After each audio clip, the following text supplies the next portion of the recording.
শুভ সকাল বন্ধুরা। তো তোমরা সকলে কেমন আছো? আশা করছি যে যেইখানে আছো খুব ভালো আছো আর সুস্থ আছো। আজ নতুন আরও একটি ভিডিও তোমাদের সকলকে অনেক অনেক ভালোবাসা জানাই। আজকে হলো বৃহস্পতিবার আর এখন কিন্তু ঘড়ি কাটাতে সময় হয়েছে ওই সকাল 7টা। তো আজকের ব্লগটি আমি সকাল 7টা থেকেই শুরু করছি তোমাদেরকে সাথে নিয়ে। আশা করি আজকের ব্লগটি তোমাদের খুব ভালো লাগবে, তো চলো দেখতে থাকো। আজকে না সকালে ওই ঘুম থেকে উঠেছিলাম 6টার দিকে। আর 6টার সময় ঘুম থেকে উঠে না সমস্ত কাজবাজি টুকিটাকি সেরে নিয়েছি। ওই ঘর ঝাড় দেওয়া, ঘর মোছা, যাবতীয় যে সংসারের কাজগুলো থাকে সকালে, সেগুলো কিন্তু কমপ্লিট হয়ে গেছে। আর এখন এই যে কালকে মাম্মামের, কালকের বলতে ওই যে কিছু জামা কাপড় ছিল বাবার বাড়িতে নিয়ে গেছিলাম না, তো সেগুলোকে ওইদিকে এই যে সার্ফ দিয়ে ভিজিয়ে একটু কেচেও দিলাম। ভেবেছিলাম ওই যে বাবার বাড়ি থেকেই ধুয়ে নিয়ে আসবো, কিন্তু ওই যে আর হয়ে ওঠেনি। তো সেই ক্ষেত্রে এখানে এসেই সকাল সকাল ভিজিয়ে দিলাম আর সেগুলোকেও ধুয়ে দিলাম। আর এর মাঝে কিন্তু আমি স্নানটাও সেরে এসেছি। আর আজকে না ওই যে শাড়িও পরেছি কিন্তু। জানো তো, এই যে কয়েকটা দিন আগে যে পরিমাণে গরম পড়ছিল তাতে আর মনে হচ্ছিল না যে শাড়ি পরি। সেই ক্ষেত্রে এখন কিন্তু অনেকটা ঠান্ডা ঠান্ডা ওয়েদার। আর ওই যে মাঝে মাঝে তো রোজই প্রায় বৃষ্টি হচ্ছে, সেই ক্ষেত্রে না এখন শাড়িটা পরাই যায়। তো সেই ক্ষেত্রে আজকে সেই জন্য কিন্তু শাড়িটাও পরলাম।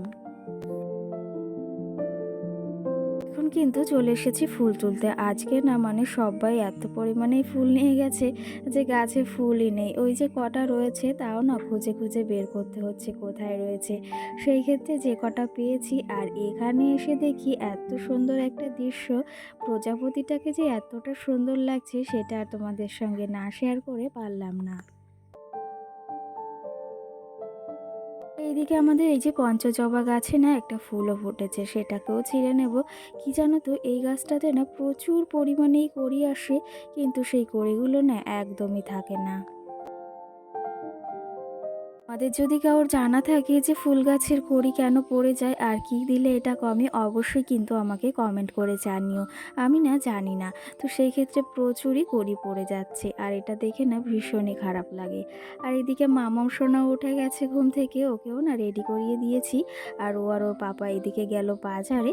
আর আমি এখন এই যে ঠাকুর পুজোটাও দিয়ে নেব। কি জানো তো, বেশ কটা দিন যেহেতু বাড়িতে ছিলাম না, ঠাকুর পুজোটাও দেওয়া হয়নি। আর সেই ক্ষেত্রে সকাল সকাল উঠে সমস্ত কাজবাজ সেরে এদিকে ঠাকুর ঘরটা লেপে সুন্দর করে ফুল দিয়ে সাজিয়ে কিন্তু পুজোতেও বসে গেছি। আর আজকে না সত্যি কথা বলতে কিন্তু লক্ষ্মী লক্ষ্মীই লাগছে, কারণ ওই যে বউদের কিন্তু শাড়িতেই বেশি মানায়। সেই ক্ষেত্রে না ভীষণই ভালো লাগছে। এইদিকে না তোমাদের দাদা ভাই আর মাম্মাম কিন্তু বাজার থেকে চলে এসেছে, কারণ ওই যে আমাদের বাজারটা কিন্তু খুবই কাছাকাছি, যেতে আসতে কিন্তু একদমই সময় লাগে না। আর বাইকে যেহেতু গিয়েছে, ওই যে কিছুটা বাজার করেই নিয়ে চলে এসেছে। আর এই যে সকাল সকাল মামামের যে জামা কাপড়গুলো ধুয়ে দিয়েছিলেন, সেগুলো আর মেলা হয়নি, সেগুলো এখন এই যে এক এক করে সব মেলে দিলাম। যেহেতু ওই যে একটা সপ্তাহ বাড়িতেও ছিলাম না, সেহেতু কিন্তু ঘরে কোনো সবজিও নেই। আর ওই যে তোমাদের দাদা ভাই তো বাড়িতে রান্নাই করেনি, কারণ ওই যে ভাইও চলে গিয়েছে আমি যেদিন গিয়েছি তার পরের দিনই কাজে। কাজে বলতে ও হোটেলেই কাজ করে, সেই ক্ষেত্রে একটা বছর বাড়িতেই ছিল। আর এই যে অনেক দিন পর আবার কিন্তু কাজেও গিয়েছে। তো সেই ক্ষেত্রে তোমাদের দাদা ভাই না রান্না বান্না বাড়িতে কিছুই করেনি। তো সেই ক্ষেত্রে ওই যে ঘরে কোনো সবজিও নেই, সেই জন্য বললাম সকাল সকাল বাজারটা করে আনো, তারপর আবার রান্নাটাও বসাবো। আর এখন এদিকে বিছনাটাও তুলে নেব, জানলাটাও কিন্তু এদিকে খুলে দিলাম। আর এদিকে এই যে জানলাগুলো না একটু পরিষ্কার করে নিলাম। কি জানো তো, ওই যে মাকড়সায় এত পরিমাণে জাল বিছায় সেটা আর কি বলবো। আর এই যে খাটটাকেও ঝেড়ে নিলাম, বিছনাটাকে কিন্তু সুন্দর করে তুলেও নিয়েছি। এইদিকে তো বিছনা তোলা কমপ্লিট। আর এই যে এই পাশের জানলাটাও না খুলে দেবো। কি জানো তো, সকাল হলে ওই যে ঘরের জানলা টাল্লা না খুললে না একদমই ভালো লাগে না। সেই ক্ষেত্রে সকাল সকাল জানলাগুলোকেও খুলে দিলাম। আর এখন আবার সোজা চলে এসেছি রান্নাঘরে। আর ওই যে আগের দিন গিয়েছিলাম দোকানে, সেই কী কী এনেছি তোমাদের সঙ্গে তো শেয়ার করা হয়নি, সেই জন্য ভাবলাম সকাল সকাল তোমাদেরকে দেখিয়ে দিই। ওই যে তোমাদের দাদাভাই তো আমাকেই দোকানে নিয়ে গিয়েছিল, সেই ক্ষেত্রে সব পছন্দ মতো মানে যেগুলো দরকারি জিনিস সেগুলো কিন্তু নিয়ে এসেছি। মামামের প্যাম্পাস বলো, তেল বলো, আর ওইদিকে একটু চাউমিনও। কি জানো তো, ওই যে বাড়িতে থাকি মাঝে মাঝে না সন্ধ্যার সময় একটু চাউমিন খেতে ইচ্ছা হয়। সেই ক্ষেত্রে ওই যে বাড়িতে বসে বানিয়ে খেলে কিন্তু বেশ ভালোই লাগে। এই যে কালকে বাজার করে এনেছি, এটা কিন্তু নিমেষে আমাদের ১ সপ্তাহের বেশিই চলে যাবে। কি জানো তো, তোমাদের দাদামণি আহামরি ওরকম ইনকাম নেই যে আমাদের এলাহিভাবে চলতে হবে। সেই ক্ষেত্রে ওই যে যতটুকু ইনকাম ততটুকু দিয়েই কিন্তু চলার চেষ্টা করি। কি জানো তো, আমাদের মতো ঘরের গৃহবধূদের স্বামীর ওই যে সামান্য ইনকাম দিয়েই কিন্তু সারাটা মাস চালাতে হয়। আর সেই ক্ষেত্রে কিন্তু আমাদের বুঝে শুনেই সংসারটাকে চালাতে হয়। যে যদি আমরা গৃহবধূরাই সংসারটাকে বুঝে শুনে না চালাই না, তাহলে কিন্তু পরবর্তীতে আমাদেরই সমস্যার সম্মুখীন হতে হয়। তো সেই ক্ষেত্রে বুঝে শুনে সংসারটা চালালে কিন্তু বেশ ভালোভাবেই চলে। এদিকে দেখলে কতগুলো কপির প্যাকেট ঢাললাম, এগুলো না সব আমার দাদা ওই যে যেখানে কাজ করে সেখান থেকেই কিন্তু এনেছে। মা বলেছে তুই 10 প্যাকেট নিয়ে যা আর আমার জন্য 10 প্যাকেট রেখে দে। সেই ক্ষেত্রে না সকাল সকাল একটু কফিও বানিয়ে নিলাম। ওই যে আজকে না আর চা বানালাম না, ওই যে আগের দিন দুধও এনেছিলাম, আমুল দুধ। ভাবলাম সেই ক্ষেত্রে একটু কফি বানিয়েই খেয়ে নিই। এখন কিন্তু ঘড়ি কাটাতে সময় হয়েছে ওই সকাল 11টা, আর এদিকে রান্নাঘরেও চলে এসেছি। একটু না লেটেই রান্নাটা বসাচ্ছি, কারণ ওই যে সকালে কফিও খেয়েছি, তার সঙ্গে কালকের না রুটি ছিল আর একটু আলু ভাজাও ছিল, সেটা দিয়ে সকাল সকাল কিন্তু খেয়ে নিয়েছি। আর ওই যে তোমাদের দাদাভাই তো সকাল সকাল কাজেও চলে গিয়েছে বাজারটা করে দিয়ে। ও বলল এখন আর আমি ভাত খাবো না, ওই যে আমি রুটি কিনে খেয়ে নেব। তো সেই ক্ষেত্রে আমি ওই যে রুটি খেয়েছি, আর এখন না মনে হচ্ছে রান্না করি। ভেবেছি একটু বাদেই রান্না করব, তার জন্য একটু লেটেই কিন্তু রান্নাটা করতে এসেছি। আজকে না তোমাদের দাদাভাইকে বলেছিলাম বাজার থেকে একটু ইঁচড় আনতে, আর ওই যে মাও মাছ পাঠিয়েছিল, সেগুলো যেহেতু আমার একদমই পছন্দের মাছ না। কি জানো তো, আমি না ওই বিলের মাছগুলো একদমই পছন্দ করি না। সেই ক্ষেত্রে কই মাছটা একটু খাই, কিন্তু অন্য সব মাছ তো একদমই আমি খাই না। তার জন্যই তোমাদের দাদাভাইকে বলেছিলাম চিংড়ি মাছ আনার কথা আর সঙ্গে ইঁচড় আনার কথা। কিন্তু ওই যে সারা বাজারে না কোথাও ইঁচড়টা খুঁজে পাইনি, আর ওই যে পটল এনেছে, সেই জন্য ভাবলাম তাহলে পটল চিংড়ি আজকে করা যাক। আর এদিকে মাম্মাম সোনা কোলে ওঠার জন্য খুবই কান্না করছিল, তো ওকে নিয়েই এই যে কোলে রান্না করছি। এই যে সকাল থেকে কিন্তু অক্লান্ত পরিশ্রম করেই চলেছি। আর সেই ক্ষেত্রে এই যে মাম্মামকে তো সামলানোর সঙ্গে রান্না বান্না যাবতীয় সংসারে কত কাজই না থাকে বলো। তো সেই ক্ষেত্রে কিন্তু সবটাই একা হাতেই সামলাতে হয়।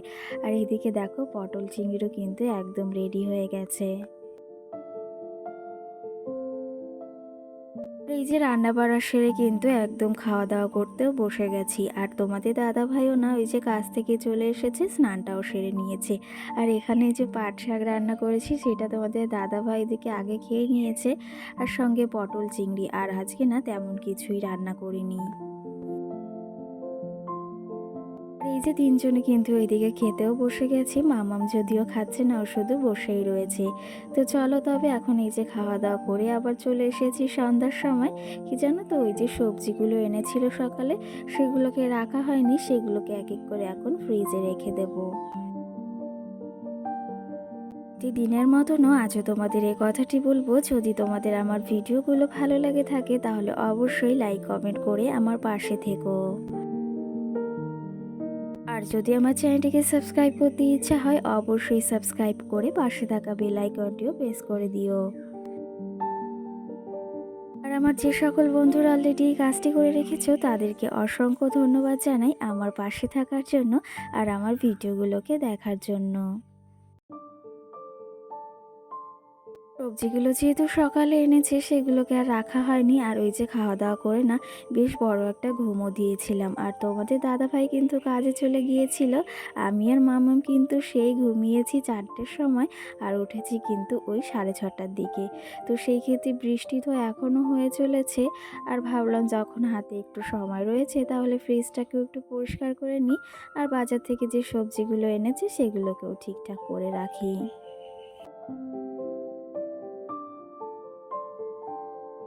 চলো তোমাদের সঙ্গে কিন্তু অনেকটা গল্পও করে ফেললাম আর এখন কিছু কমেন্টের রিপ্লাইও দেওয়া যাক। ওই যে দিদি বাড়ি গিয়েছিলাম তখন কিন্তু একটা ভিডিওতে কমেন্ট এসেছে যে তোমাদের দুই বোনকে প্রায় একরকমই দেখতে। সত্যি কথা বলতে এই কথাটা না অনেকেই বলে কিন্তু ওই যে বিশ্বাসও হয় না যে একরকম দেখতে, আমাদের তো মনে হয় না, কিন্তু এই কথাটা কিন্তু অনেকেই বলেছে জানো তো। যাই হোক, তোমার এই কমেন্টটা দেখে কিন্তু বেশ ভালো লাগলো। আর এদিকে না দেখো দুটো কুর্তিও এনেছি। ওই যে যেদিন বাড়িতে এসেছিলাম আসার পথে জানো তো ওই যে কুর্তির দোকানে ঢুকেছিলাম, তো সেই ক্ষেত্রে এই যে দুটো কুর্তি এনেছি। আমার না এই কুর্তিগুলো ভীষণই ভালো লাগে, সেই ক্ষেত্রে এখানে পছন্দ হয়ে গেছে আর খুবই কম প্রাইসে কিন্তু পেয়েছি। কেমন হয়েছে দুটো কুর্তি অবশ্যই অবশ্যই কমেন্টে জানিও কিন্তু। এইদিকে কিন্তু সমস্ত কাজবাজও সেরে নিয়েছি, ফ্রিজটাকেও একটু পরিষ্কার করে নিয়েছি, সবজিগুলোকেও ঠিকঠাক করে রেখেছি। আর এখন না মনে হলো ওই যে একটু সময়ও রয়েছে হাতে একটু, তো বসে বসে একটু দই খাওয়া যাক। আর এই দইটা না তোমাদের দাদাভাই যে দুপুরেই এনেছে।